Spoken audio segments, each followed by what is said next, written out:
السلام عليكم ورحمة الله وبركاته. ازيكم يا ثانوية عامة 2025؟ طبعا بناء على القرارات كلها اللي نزلت بتاعة الوزارة ان في مواد اتشالت وان في اجزاء هتضاف جديدة، زي مادة الانجليش هيتضاف لها منهج جديد او اجزاء جديدة في المنهج بتاعها. عايزة اقولك بس ان كل القرارات اللي طلعت دي انت اكيد اكيد اكيد بتسأل نفسك دلوقتي هل التنسيق هيكون في صالحنا ولا مش في صالحنا، بما ان هما بقوا 5 مواد بس. عندنا مادة الجيولوجيا مش موجودة اصلا، واللغة التانية يعتبر برضو مش موجودة.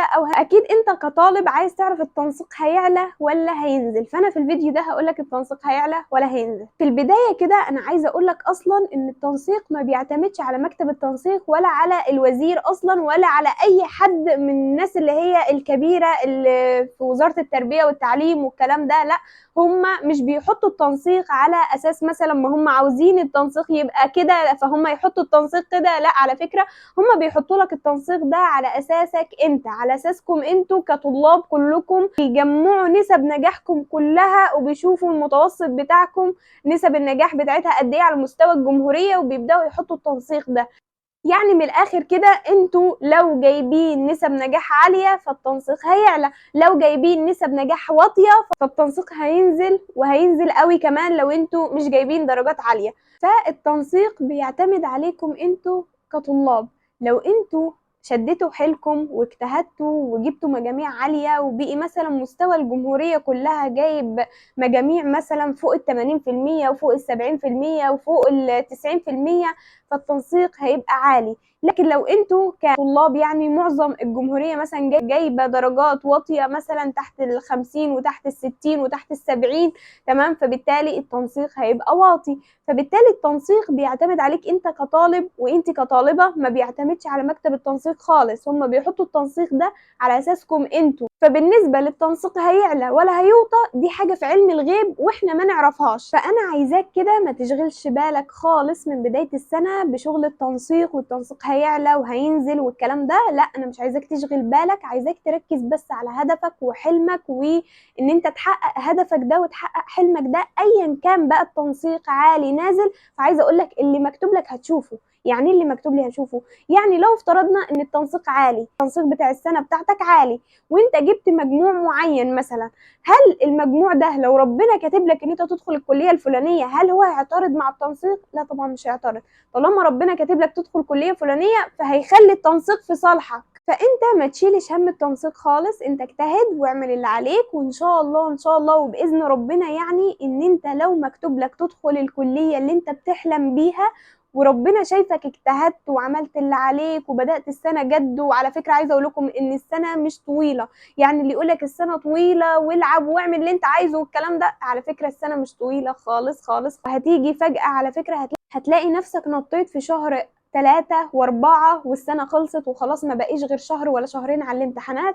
فانت من البداية كده خدها جد وابدأها جد وذاكر اول بأول واعمل اللي عليك واجتهد واعمل واجباتك وروح الدروس بتاعتك. وبرضو على فكرة موضوع ان هم خلوا المواد 5 مواد بس ده في صالحك انت كطالب. ليه في صالحي انا؟ في صالحك انت، لان هيبقى قدامك فرصة اكتر ان انت تتقن المواد دي. فانت بقي في فرصه قدامك ان انت تتقن المواد دي اكتر، بقي معاك ايام كتير، يعني مثلا اسبوع 7 ايام، بقي قدامك ال7 ايام دول هتقدر ان انت تقسم عليهم ال5 مواد بسهوله جدا. حتى لو هتاخد كل يوم ماده فبالنسبه لك هيبقى الموضوع سهل وسلس يعني اكتر من الاول كانوا مثلا 7 مواد، فكنت انا باخد دروس كل يوم، كل يوم مثلا بنزل دروس، كل يوم بيبقى ورايا مذاكره ودروس، فانا مش بعرف اظبط الدنيا قوي او مش بعرف ان انا الم الدنيا معايا بسبب الموضوع بتاع الدروس، وبسبب ان انا عندي 7 مواد مش مثلا 5 مواد زي دلوقتي. فدلوقتي بقى عندك 5 مواد بس تقدر ان انت تقسمهم على الاسبوع بتاعك بسهوله جدا.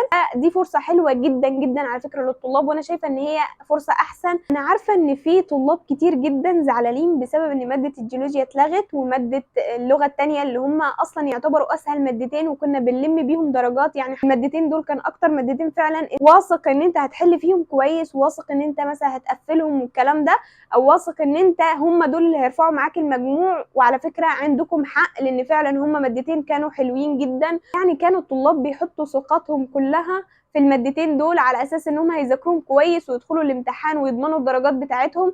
يعتبر في ناس زعلانه يعني بسبب الموضوع ده، بس عايزه اقول لك برضو ان دي مش اخر الطريق، ولا خلاص عشان اتشالت الجيولوجيا واتشالت اللغه الثانيه فكده خلاص انا ما اجتهدش وما ذاكرش وازعل على المواد اللي اتشالت اللي كنت هضمن بيها درجات. لا، ولكن بقى عندك فرصه جديده على فكره ب5 مواد بس. ال5 مواد انت تقدر تذاكرهم، تقدر ان انت تظبط فيهم مواعيدك، تقدر ان انت تظبط دروسك كويس، تقدر ان انت تتقنهم لحد اخر السنه وفرصتك بقت احسن. فبالتالي انت ممكن تجتهد اكتر في 5 مواد بس بدل ما 7 مواد وتبقى شايل هم ايه المادتين التانيين. لا، انت تقدر ان شاء الله وباذن ربنا، يعني ربنا هيكرمكم والله، ودي فرصه كويسه مش وحشه. اي نعم المادتين اللي اتشالوا كانوا مادتين مهمين وما كانش ينفع ان هم يتشالوا، لكن هم اتشالوا واللي حصل حصل. فخلاص يعني احنا نكمل في طريقنا، وانتوا اجتهدوا واعملوا اللي عليكم، وان شاء الله يعني ربنا يكرمكم يا رب كده، واشوف كل واحد في الكليه اللي نفسه فيها واللي بيحلم بيها يا رب. كل واحد يسيب كومنت تحت الفيديو ده ويكتب الكليه اللي هو نفسه فيها، وان شاء الله ان شاء الله يا رب ربنا يكرمكم يا رب. وهفضل ادعي لكم والله ان ربنا يكرمكم ويسهل طريقكم ويسهل لكم السنه كده ويخليها خفيفه على قلبكم ويخلي المواد خفيفه كده، وان انتوا تحسوا بسلاسه وتحسوا ان انتوا عندكم شغف ان انتوا تكملوا وان ربنا يسهل لكم المواضيع ويسهل لكم الدنيا يعني. وان شاء الله ان شاء الله ربنا هيكرمكم يا رب، وانا واثقه من كده ان شاء الله. في ناس كتير جدا جدا هتوصل لاحلامها على فكره، مش معنى ان في شويه ما وصلوش لاحلامهم يبقى الباقيين ما يوصلوش، لا انتوا هتوصلوا على فكره. في ناس كتير جدا هتوصل لاحلامها وفي ناس مش هتوصل. في ناس هتوصل، انا مش بحبطك وبقول لك انت مش هتوصل، لا، ما ممكن تكون حظك حلو من الناس اللي هتوصل. ان بص، اي حاجه في الدنيا دي فيها الحلو وفيها الوحش، ومش معنى وحش يبقى هو وحش، لا، هو وحش بالنسبه لك انت. يعني ايه وحش بالنسبه لي انا؟ يعني ممكن ربنا يحجب عني مثلا حاجه انا كنت عايزها او كليه انا كنت عايزها، بس هو شايف لك الخير في كليه تانية، هو شايف لك الخير اللي انت مش شايفه. يعني انت ممكن الخير ده دلوقتي انت مش شايفه، ولكن بعدين تشوفه فيما بعد لما تستمر في الكليه وتدخل المجال بتاع شغلك وتبدا ان انت تفتح عيونك وتفتح مسيرتك وتفتح دنيتك على الكليه اللي انت فيها، وتبدا ان انت تبني احلام جديده على الكليه دي لو هي مش كليتك. يعني انا كواحده على فكره دخلت كليه مش كليتي وما كنتش عايزاها ومش حباها، وخصوصا كمان ان انا لما دخلت الكليه جالي قسم غير القسم اللي انا كنت عايزاه. ماشي، انا خلاص رضيت بالكليه وبرده يعني اعترضني النصيب وجالي قسم انا مش عايزاه، ولكن الحمد لله الحمد لله انا دلوقتي بفضل ربنا انا بحب القسم ده جدا. لما بدات ان انا افتح دماغي يعني وبدات ان انا ابني احلام جديده على الكليه اللي انا فيها، لقيت فعلا والله ان ربنا بيكرمني وبيوفقني وبيسهل لي اموري وبييسر لي الامور كده يعني من حيث لا ادري. انتوا كمان عايزاكم كده، مش عايزاكم تزعلوا خالص ايا كانت النتيجه بتاعتك في الاخر، فانت عملت اللي عليك. انت اعمل اللي عليك وبص وخليك واثق ان انت عملت اللي عليك. يعني اعمل اللي عليك وجيب اخرك واعمل كل حاجه تقدر عليها في السنه عشان في الاخر ما تندمش ان انت في حاجه ما عملتهاش. يعني انا كواحده مش ندمانه خالص خالص ان انا مثلا في ثانويه عامه جبت مجموع معين وما دخلتش الكليه اللي انا عايزاها، لان انا عملت اللي عليا وربنا يشهد ان انا عملت اللي عليا وعملته بزياده. يعني انا حرفيا كنت بجيب اخر في ثانويه عامه وما جبتش المجموع اللي انا عايزاه، ولكن ربنا كرمني في مجال تاني، ربنا كرمني في حاجات تانية حلوه يعني، وكرمني في الكليه بتاعتي، وكرمني ان التنسيق في ساعتها كان في صالحي. انا كانت ممكن ما تجيليش الكليه دي لان يعني انا اصلا مجموعي بتاع السنه اللي قبل اللي عدت يعني من حوالي 3 سنين او سنتين، تمام، مجموعي ما كانش جايب المجموع اللي هو بتاع الكليه. حاليا التنسيق بتاع الكليه بتاعتي عالي عن المجموع اللي انا كنت جايباه في ثانويه عامه على ايامي يعني، تمام. فانا شايفه ان ربنا كرمني في التنسيق، ان دلوقتي لو حد جايب مجموع اعلى من المجموع اللي انا كنت جايباه مش هيدخل برضو الكليه بتاعتي. انا اي نعم انا في كليه تربيه عام قسم بيولوجي وجيولوجيا طبيعيه، ولكن حاليا كليه تربيه تقريبا بتقبل من تقريبا يعني بتقبل من 70% او حاجه و70، تمام. فالموضوع يعني صعب، انا كنت جايبه اقل من 70 وقبلتني، يعني التنسيق كان في صالحي ساعتها. هي كانت اختيار ماما، يعني ماما هي اللي اختارت لي الكليه، او هي اللي كانت عايزاني ادخل تربيه، يعني لو ما جبتش المجموع اللي انا عايزاه فادخل تربيه، فدخلت يعني دخلت اهو. عايزه اقول لها ان انا دخلت. انا عايزه اقول لماما شكرا شكرا شكرا على ان انت دخلتيني الكليه دي. اي نعم ما كانتش كليتي بس اتاقلمت وحبيتها، وان شاء الله ان شاء الله يعني هلاقي فيها شغفي وهلاقي فيها حلمي وهلاقي فيها كل حاجه انا كنت بحلم بيها حرفيا، وبدات يعني اشوف مستقبلي وبدات ان انا احقق حاجات من احلامي اللي انا كنت بحلم بيها. ان شاء الله يعني مكمله وهكمل لحد ما اوصل للاحلام اللي انا عايزاها والاهداف اللي انا حددتها. حاول ان انت تبني احلام تانية على المجموع ده وعلى الكلية دي وعلى السنة اللي انت هتدخلها او المرحلة الجديدة اللي انت هتدخلها. ابني احلام مختلفة. مش شرط على فكرة احلامك اللي هي في ثانوية عامة تفضل هي احلامك اللي هتدخل بيها الكلية. انت ممكن تغيرها في لحظة وفي يوم وفي ليلة وتبدأ ان انت تشتغل عليها عشان توصل لها. فانت طول ما انت عايش وربنا سايب روحك في جسمك وما اخدهاش لحد ذات اللحظة، فانت عليك بالسعي. انت عليك في الدنيا دي السعي وبس. النتيجة والحلم والهدف والحاجات دي كلها على ربنا. يعني النتيجة اللي انت بتوصل لها في الاخر ربنا هو اللي بيحطها لك مش انت.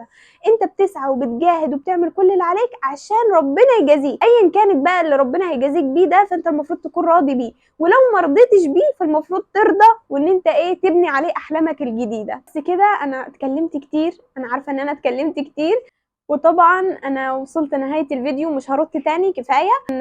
انا مس منى محمد، كلية تربية عام، قسم بيولوجي وجيولوجيا طبيعية. طبعا بشرح هنا منهج الاحياء على القناة بتاعتي لاولى ثانوي. انا عارفة ان الاحياء بقت كيمياء وفيزياء ومع بعض ومعاهم الاحياء يعني، فبرضو احنا هنشرح الجزء بتاع الاحياء اول ما ينزل المنهج الجديد هنكمل مع بعض ومكملين يعني. لو انت بقى ما تعرفش شرحي وكده، في فيديوهين على القناة خاصين بالشرح بتاعي، فممكن تروح تسمعهم يعني وتشوف الشرح بتاعي عشان لو حابب ان انت تكمل معايا وتسمع الفيديوهات وكده وتعمل لي اشتراك في القناة فكان به. مش حابب وما عجبكش الشرح برضو اهلا وسهلا بيك، دي قناتي ولو احتجتني في اي حاجة انا موجودة. وبس كده اسيبكم، وما تنسوش بقى اللايك والشير والسبسكرايب.